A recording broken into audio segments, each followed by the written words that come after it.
sagdi lang og dili material things ang makita sa tuwa. Ayaw ikumpara imong kaugalingon sa uban nga ni success materially pero walay time sa Ginoo. Don't compare sa ilaha. Kay si Prophet Elias makayunta nga dili pareho ni Solomon, dili pareho ni Joseph. Pobre siyang tanawon. Physically, walay material things kayo nga makita. But spiritually grabe pud ang paggamit sa Ginoo. Lahi pud si Prophet Elias, lahi pud i-compare ni Joseph ug ni Solomon.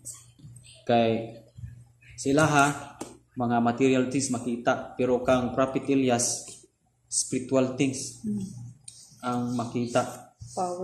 Power kayo ang spiritual things. So muna nga yung gisa diri nga mas labaw pas bahandi ug sa bulawan.